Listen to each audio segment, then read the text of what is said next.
Hi, we're going to look at stoichiometry as well as redox reaction today from the point of view of the JEE exams, both main and advanced. Now, why did we pick both these chapters together? The thing is, both have the same basis, and redox reactions, to do this, you need stoichiometry. And here's the deal. In the JEE main exam, you can see in the last few years, questions were asked mainly from the ideas of stoichiometry, mole concepts, titrations, all of that stuff. Yeah, and also the idea of molarity and molality. Look at the advanced papers. Yeah, in the last few years, there are questions asked, integer type questions, multiple correct answer questions. But all of these use the idea of redox reactions, but some sort of an application. Yeah, you needed to know some reactions from P block, D block in metallurgy, and then apply them using redox reactions. So the main difference between both of these is that generally, if you have a normal reaction, you would take, figure out the balancing of the reaction and then use the mole concept idea. Or if it's a redox reaction, you can just say that one equivalent reacts with one equivalent without even balancing it. So yeah, we're going to do some questions based on all of these different topics from stoichiometry as well as redox reactions. So stay tuned. A paragraph question. This is the first of the two. Here, sodium reacts with air stoichiometrically.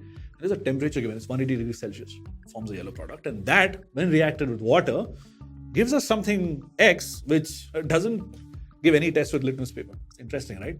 We need to figure out how much of X is formed with 65% efficiency, 57.5 kilograms of sodium taken to start with. So I think the first part is pretty straightforward. Yeah, sodium reacting with air should form Na2O. Now, because the temperature, 180 degrees Celsius, it forms a peroxide. This is the most important step here. Yeah? You need to know this. And once you do that, you put it in water, what happens? You get H2O2 and NaOH. NaOH definitely reacts with litmus paper. That means that H2O2 should not. What does that even mean? How could it not react with either blue or red litmus paper? It bleaches it. That's the clue over here. So if you know that, you know for sure the compound we're talking about here is H2O2 hydrogen peroxide. A little bit of a build-up, but this is really important. Once you know this, the rest of the part is just simple math. Let's get on to that. Now, I can do this in one of two ways. I can go the equivalent weight way, using redox reactions, the number of equivalents, or I could do it by balancing. I like redox, yeah, so let's do that. We have the mass, 57.5 of sodium starting off with. Let's get the number of moles from here. Because the n factor of this is simply going to be 1, whatever sodium forms, right? The number of equivalents is going to be 2.5 kilo equivalents. This is the most important idea here. You don't have to balance this reaction. Whatever happens, 1 kilo equivalent will give me 1 kilo equivalent or 1 equivalent of H2O2. In this case, you have 2.5 to start with, which means you should have 2.5 kilo equivalents at the end. But this is 65% efficient. Remember that. 2.5 kilo equivalent. How do I find out what mass that is? Okay, let's do that.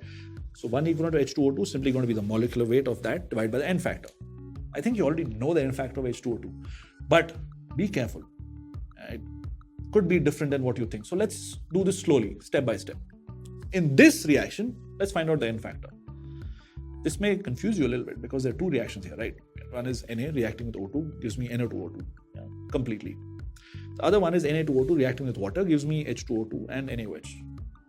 Both of these are not redox reactions. And the second one, which is the one that we're interested in, is not a redox reaction. But the formation of the O2 minus ion, that happens in the previous step. That is a redox reaction. If we find out the equivalent weight there, we're good to go. Yeah. Remember, sodium is just a spectator ion. We can remove that. So n factor is 2. As expected. I know you're like, why do you make me go through all this? It's important to do this because sometimes it may not be so. Yeah. So I know this took a little bit of time, but it's extremely important that you do this just to double check. All right. Okay. So from here, you know that the equivalent weight or equivalent mass of O2 minus, and specifically H2O2 now is going to be whatever the molecular weight was, 34 divided by 2. That's 17. 65% efficiency. Do the math here. Always write down the units. It looks a little silly, writing units, cancelling it out. Important. The stuff in blue. Do that, and what you get is 27.625 kilograms. I multiplied it by 65 because the efficiency is 65. That's why there's that 65 by 100. That's the answer right there. Was I smart in picking this method? I told you could do this in two ways, right? I could have just balanced it. In this case, you wouldn't believe it. It's easier to just do the balancing bit. Yeah, balancing is really, really simple here. You get 2.5 kilomole would give you 1.25 kilomole of H2O2. Yeah, that's it. And from there, you just multiply 65 by 100 and you get the answer right away. So pick your tools carefully. I decided I like redox reaction, then I just went and did that. It works that way, and also works if you just do it the simple mole concept way. And that's the beauty in a lot of these things. You can do it in any way you like, but depending on which way you choose, you may save a lot of your time. So yeah, answer was simple.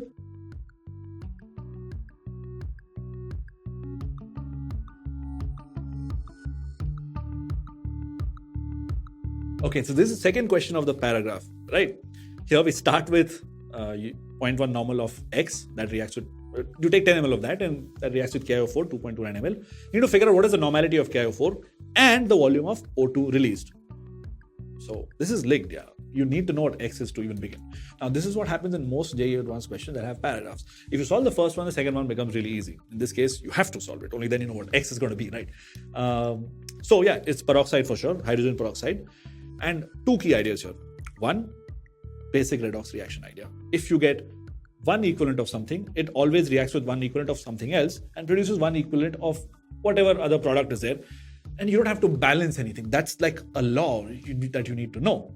That always happens. So if you find out the number of equivalents of H2O2, you'll get the equivalents of KiO4 and the equivalents of O2. From there, you can get normality of KiO4 and also the volume of oxygen released. Remember the Avogadro's law? 1 mole is 22.4 liters at STP. Use that in the idea of normality, number of equivalents, and you can get the actual volume of oxygen released too.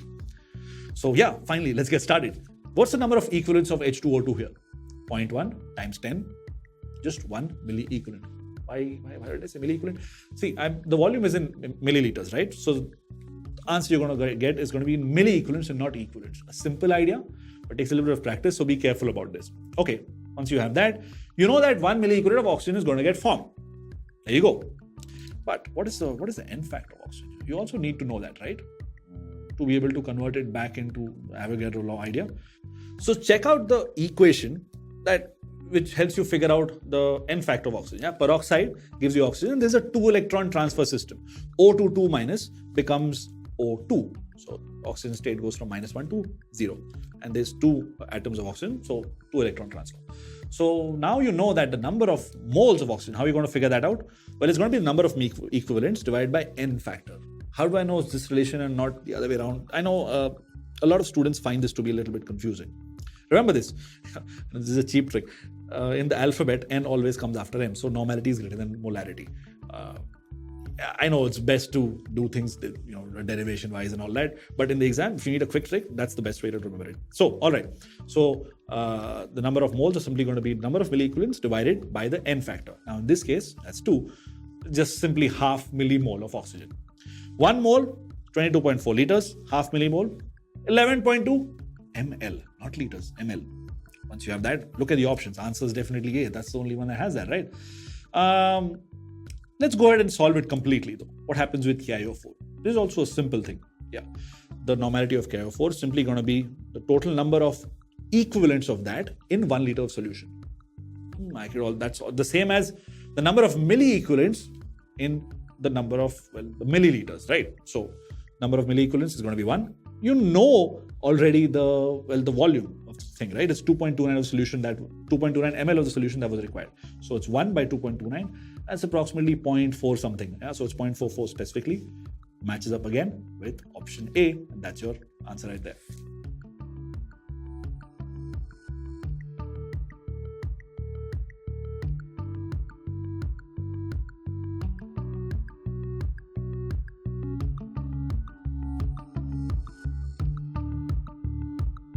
An integer question. We have a fancy name here. A comproportionation reaction giving us bromine. This is not so fancy. It's just reversing a disproportionation reaction. Look at it carefully. Yeah. Okay. So Br minus reacts with BrO3 minus, and you get bromine Br2. We're asked to figure out, once you balance the reaction, the ratio of bromine formed to BrO3 minus that was used up. That's it. So it's a simple balancing thing, and you need to find the ratio of X to Y. This is what we're going to do right now. First thing, let's identify the reduction and oxidation halves. Br minus becomes Br2. This is clearly reduction. This is clearly oxidation. Yeah, from a -1, it goes to 0, the oxidation state. So this is the oxidation half. Reduction half is BrO3 minus, giving us Br2. Once we've done that, don't get scared, just because of the words disproportionation and comproportionation. This is really simple. Once we've identified these oxidation and reduction halves, just go through the motions, balance it. Let's do that.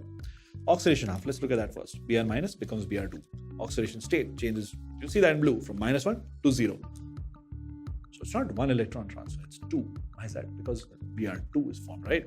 Be careful about that. 2 electron transfer. This is the balanced half reaction. Okay, let's just call it 1. Let's look at the reduction half now. Here, BrO3 minus becomes Br2. BrO3 minus, so it's the oxidation state of bromine here. Don't try and remember it. Let's calculate it, yeah? So Br minus 6, because there's minus 2 into 3, right, of oxygen, is equal to the charge of that ion, which is -1. So Br has an oxidation state of +5. Put that on top in blue over here. Br2 is obviously 0. This is a 10 electron transfer system because there are 2 atoms of bromine formed. Yeah? Each atom will have 5, a change of 5. So that's it. Now this second half is also balanced. Now, let's do the last step. Multiply the first equation that we got by 5 because the total number of electrons transferred has to be the same. Yeah, you can't have excess electrons or a deficit. So whatever electrons were transferred, in this case, the higher number is 10. Usually you can also take an LCM and figure it out. Here the LCM happens to be 10. So you multiply the first equation by 5, add it to the second equation. And the blue stuff gives you everything, and you have 10 Br minus plus BrO3 minus gives me 6 Br2. And you know what? I think you can just find out the answer from here itself. You don't really have to do anything more. But since the reaction tells you that's the acidic medium, let's gone through most of it. Let's balance it all the way. See in yellow, I've added 12H plus because the acidic medium. Why did I do that? Well, I want to look at the number of negative charges here. It's 10 minus and plus 2 minus because of BrO3. So BrO3 minus. So you need to account for that. So 12H plus here, because of which you'll add 6H2 on the other side. That's in yellow. You have the full balance equation here. Now highlight the stuff in orange, which is the same. The ratio is the same. You divide them both and the answer happens to be 3. Straightforward stuff. So this is a good practice you can do. Take up more questions like this and you're just taking up different species, figuring out how to balance them. This will help you get quicker this process. Answer, as you saw, was 3.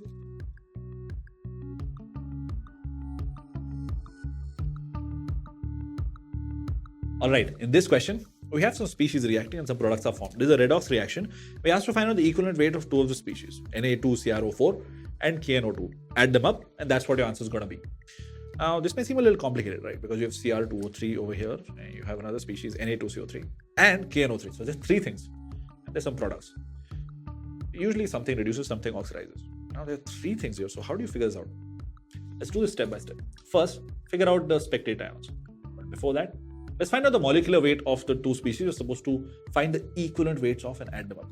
Molecular weights, simple calculation. Yeah, KNO2 happens to be 85 grams per mole and Na2CrO4 becomes 162 grams per mole. Okay, now spectator ions, the stuff in pink. Let's remove them. Now you have the equation without any, the same ions on both sides. Now, what do I do here? There are 3 species. Yeah, how do I get rid of that? Or is there something I can do here? Look at carbon. CO3 2 minus and CO2. Both of them have the same oxidation state of carbon. It's +4 of here and +4 here. So there's no redox reaction happening. So we don't have to consider this while figuring out equivalent weights of the other species or even in any other way. Yeah, so this goes away. Only thing that gets oxidized reduced are the chromium atom specifically and the nitrogen atom specifically. So let's look at their ions and the compounds that they form. So oxidation half is Cr2O3 becoming CrO4 minus +3 to +6. Do the calculation if you're not so confident about getting this right off the bat. So Cr2O3, 2Cr plus -6 equals 0. Not a charged species, this is a molecule. You get the oxidation state of chromium to be +3 there. CrO4 minus similarly gives you a value of +6. Now, what is the equivalent weight of CrO4 minus? Or what's the N factor for that matter? It's 3, right? Cr2, 1 atom of Cr changes from +3 to +6. The error you could make here is say that it's 6 because there are 2 atoms of Cr. Cr2O3 becomes CrO4 minus 2 atoms. So change of oxidation state is +6. this may be correct if you were to find out the equivalent weight of Cr2O3. And that's the N factor for Cr2O3. But the N factor for CrO4 2- is going to be +3 because it has only one atom of chromium. Well, this is one place where you could mess things up. So do this slowly. Equivalent weight here is simply going to be 162/3. The second part I think is pretty straightforward. The reduction half, KNO3. Let's look at ion. NO3 2- becomes NO2. NO3- becomes NO2-. Here the oxidation state of nitrogen is +5 and the second one is +3. A simple calculation figuring out the oxidation state of the oxide ion and all of that and the charged species. So you need to have -1 on this side also. So N +5, N +3. Changes by 2, right? Oxidation number. So the equivalent weight is simply going to be the molecular weight, 85/2. The other place where you could mess up is we're doing all calculations on ions. So make sure that the molecular weight though is going to be of the species itself, not the ion. Yeah, so that's another place where you could make a mistake, but you really shouldn't. Do this slowly. The question is telling you what to do. All right, add them both up, and this is the answer you get. This number over here, 96.5. That's the final answer. So there you go. Simple numerical. Once you figure out which species get oxidized, which reduce, and the idea of the chromium thing. Yeah, we're looking at Na2CrO4 that has just one chromium atom, so the change in oxidation number is 3 and not 6, which it would be if you looked at Cr2O3. There you go, that's the answer.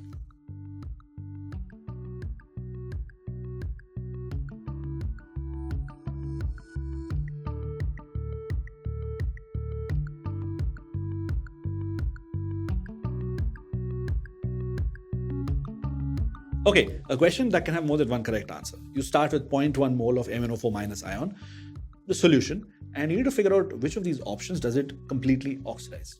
What's the idea here? You find out the number of equivalents of MnO4-, and if that number is equal to the number of equivalents of any of the 4 options given to you, when their half reactions happen, then the answer matches. If it doesn't, it doesn't. That's it. So let's find out the number of equivalents of MnO4- in the acidic half reaction. Remember, when it's acidic, MnO4- gives you Mn2+. Change in oxidation state here is going to be +5, from +7 to +2. This is something that you're going to be familiar with when you do D block in detail. Okay, once you have that, you get the number of equivalents right away. 0.1 mole times 5 equivalent per mole, 0.5 equivalents. Yeah, that's what the value is going to be for us to match the other options with. Okay, let's look at the first option. You have 0.5 mole of Fe2+. The half reaction here is going to be Fe2+, gives Fe3+. Change from +2 to +3. Change in oxidation number is just 1. There you go. Number of equivalents is going to be 0.5. This matches for sure. This is one of the correct answers. N factor here is obviously 1. Second one, it seems like it's incorrect, right? You have 0.166 moles of FeC2O4. Again, there's iron there, so it's going to be a +1. Nope. You can't dismiss things away right away. Let's do this step by step. Iron Fe2+, sure, becomes Fe3+. Change in oxidation number there is 1. There's an oxalate ion there, C2O4 2-. There, oxidation state of carbon is +3. Yeah. Go through the motions if you're not sure about this. 4 oxygen atoms, -2 into 4, -8, plus 2C is going to be equal to -2. This gives you oxidation state of C to be +3. In carbon dioxide, oxidation state is +4. So change of 1, but there are 2 atoms of carbon in oxalate ion, so total change is going to be the total change in oxidation number is going to be +2. So in this entire this molecule FeC2O4, the change in oxidation number, when it happens, the reaction happens there, is going to be 3. So this is a peculiar case. Maybe you're already familiar with this. If there's a compound that has both reducing and oxidizing species inside itself, you need to add up the change in oxidation number. Okay. So here, the N factor of this is going to be 3. I think we're getting somewhere. Now, you multiply that with the number of equivalents, 0.166 into 3 gives you 0.5 equivalents. This matches.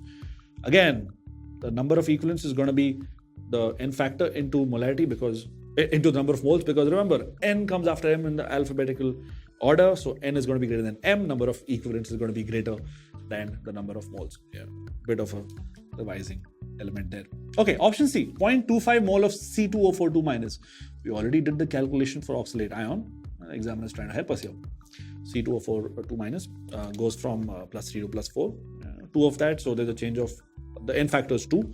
Number of equivalents, 0.25 into 2, which is again 0.5. This is a correct answer as well. Wow. So 3 answers correct already. Is the fourth one going to be correct? Let's see. 0.083 of Cr2O72 minus. Cr2O72 minus. Let's jump right onto it. It becomes Cr3 plus. Change in oxidation state is going to be plus 6 to plus 3. Why plus 6? Go through the motions, we're not sure. 7 times minus 2, that's minus 14. 2Cr plus minus 14 is going to be equal to minus 2. There you get Cr to have an oxidation state of plus 3. Plus 6. The change in oxidation state is plus 6 to plus 3. That's 3. 2 atoms of chromium. So total change of this molecule is going to be plus 6. Multiply that with the number of moles, you get number of equivalents. Yeah, there you go. That's 0.52. So all 4 options are correct. Not really, right? Because we made a big blunder here. And this is the one part where you could really mess up. How can MnO4 minus oxidize Cr2O72 minus? This process is not even oxidation. What we wrote down was reduction. We went from plus 6 to plus 3. That's the reduction. That's criminal. You cannot make this error. Okay. So the first thing to spot is if you get the 3 of them right, you outright need to reject the last one. Why? Because it's in its maximum oxidation state. It's plus 6. It cannot get oxidized any further. Yeah. So that's the one thing the examiner was testing. The correct answers are A, B, and C.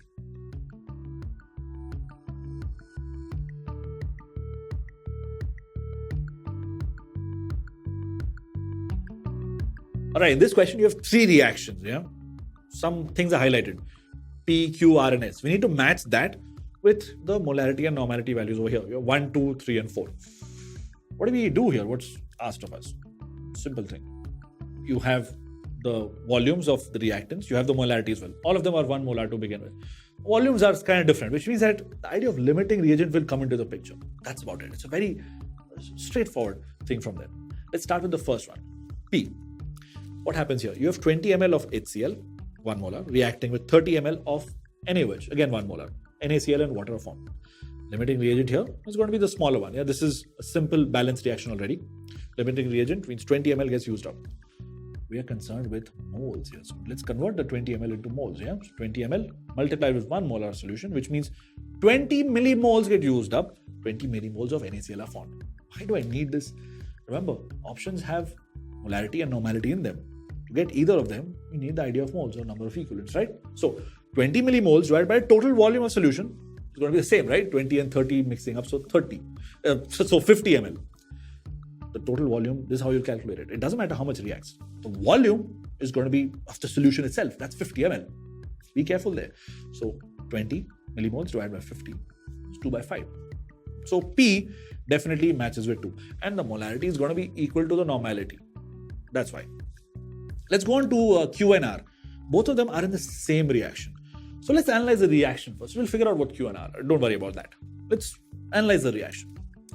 You have Na2CO3, sodium carbonate, reacting with HCl, giving you NaCl and H2O.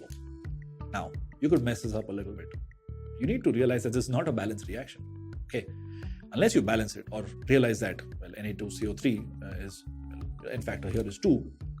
There's a very strong chance you would mess up which one the limiting reagent is. You could think that Na2CO3 reacts completely. And the options has that, you have Q matching with 4. So be careful there. That's not correct. Limiting reagent here is HCl. Why is that? Because you need to put a 2 behind HCl to get this entirely balanced and a 2 behind NaCl as well. Now, 30 ml of HCl gets used up completely. When that happens, that's a limiting reagent. When that happens, only 5 millimole of this one that we're interested in, the Q value, Na2CO3 is left over. And 30 millimole, of the product is formed, NaCl. I'm saying ml and millimole interchangeably. That's mainly because the molarity is 1. Yeah. So if I have 5 ml of the reactant remaining, I multiply that with the molarity, 5 millimole of the product will be formed, will remain, Na2CO3. And 30 millimole of the product, NaCl, is formed. I'm doing this side by side because, again, Q and R are in the same reaction. Okay. So from here on, I think it's pretty direct. You figure out molarity, normality. Let's do that. 5 millimole. So the molarity is going to be 5 divided by the total volume, which is still 50. 5 by 50, 1 by 10, that's molarity. Now, that doesn't match with any option. So what are we supposed to do over here? 1 by 10 is not in any option in the molarity. Let's find out the normality. Normality, alphabetically, N comes after M, so normality is greater than molarity, all that. So this is, the N factor here is 2, so multiply that with 2. The normality here is going to be 2 by 5, and that matches, that option works there. So Q matches. Oh, it's 1 by 5. The Q matches with 1. I was wondering where did that go? It's not here, right? 1 by 10 multiplied with 2 is 1 by 5. Q matches with 1. R, on the other hand, 30 millimoles formed divided by 50 ml. Remember, the total volume is the same. Doesn't matter what reacts, doesn't react. Total volume is of the solution, 50 ml. So 30 by 50, which is 3 by 5, which is the molarity, equal to the normality, yeah, for NaCl. So R matches with 3. We already got the answer if you look at it. But let's go ahead and do this. I'm having fun doing this. S, 20 ml of NaHCO3 reacts with HCl 30 ml. If you look at this carefully, this reaction, stoichiometry-wise, is very similar to the first one. It's already balanced. Nothing more to do here. Clearly, S is the limiting reagent, and it gets used up completely. Oh, wow. That's a direct one. I think if we started with this, we could have saved a lot of time. So, yeah, this is a limiting reagent. S matches 4. Answer is A. And that was a small thing here. How do you do this quickly? I think we were able to do it quite quickly as it is. But time is really precious. We could have cut down on maybe 30 odd seconds if we started with S directly. We realize that none of it is going to be left over. So S definitely matches with 4. So either A or C is correct. Yeah, you've eliminated a couple of options. Now, all you need to do is work out either P or R. There, I would definitely go to P because that's a direct thing. The R and Q idea require you to balance the reaction. And I know it's a simple idea, but there's a chance of a mistake there. So P is easier to figure out. Once you do that, you'll get the answer to be A, but you'll shave off precious seconds to get this correct. Answer is option A.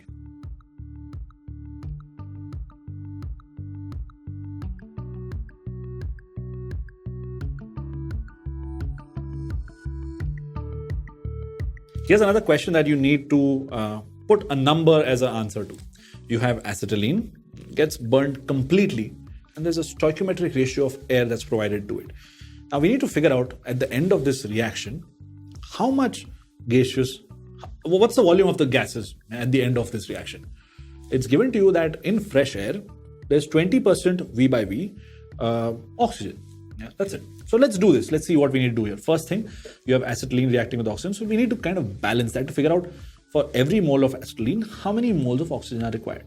Yeah, so that's a simple balancing thing. Usually for anything where combustion happens with hydrocarbons, first balance the carbons. Now you have 2 here, so you put a 2 behind CO2. That's what's in yellow over here. After that, you figure out the oxygen. So that's why oxygen is highlighted over here in yellow. Put a 5 by 2 on this side. That's it. This is balance. This is an easy balancing. I know you're like, why are you even doing this? It's important. You may have a complicated hydrocarbon, but you can still balance it simply like this. So the mole ratios are going to be, well, 1 here reacts with 2.5 of oxygen, gives us 2 carbon dioxide and 1 of water. Now, interesting thing to note here. Most of the time when combustion happens, stuff is so hot that carbon dioxide is obviously a gas, but all the water produced, that also becomes water vapor. So we need to consider both of these when we are figuring out the total volume of the gas at the end of it. What else do we need to figure? That's all there is, right? So this should be the answer. Just, get the volume here and that should be it. Now, here's the thing. Besides this, air doesn't just have oxygen, it has other stuff. That was a hint when the examiner told you that 20% V by V is the concentration of oxygen in air. There's other stuff in air. That is also going to be a part of all the gases at the end. That's what you need to be careful about. So, remember, Avogadro's law, you can interconvert the moles as to, N is proportional to V. So, the volume of the gases. So, if 400 meter cube of C2H2 acetylene gas reacts, you have 2.5 times that, 1000 meter cube of oxygen required. And 800 meter cube of CO2 is formed, as well as 400 meter cube of water. Both of these are also gaseous. All right, let's hold on to that. Let's work with how much gas is left over. How much of, non-reactive gas. Oxygen reacts, the rest of air, basically. So 20% V by V means 20 ml of oxygen is present in 100 ml of air. That's what the V by V thing means.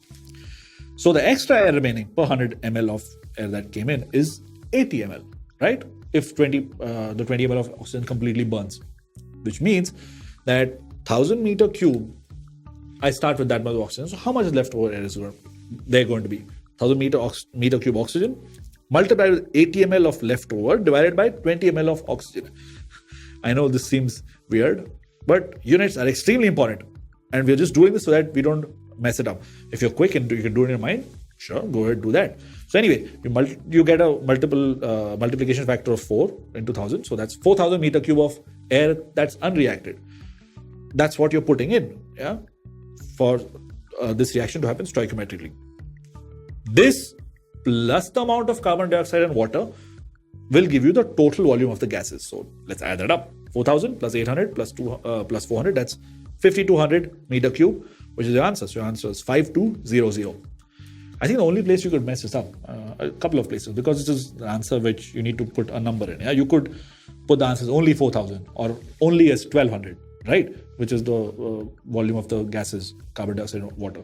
So be careful, do things slowly, and you'll get the right answer, which is 5200 meter cube.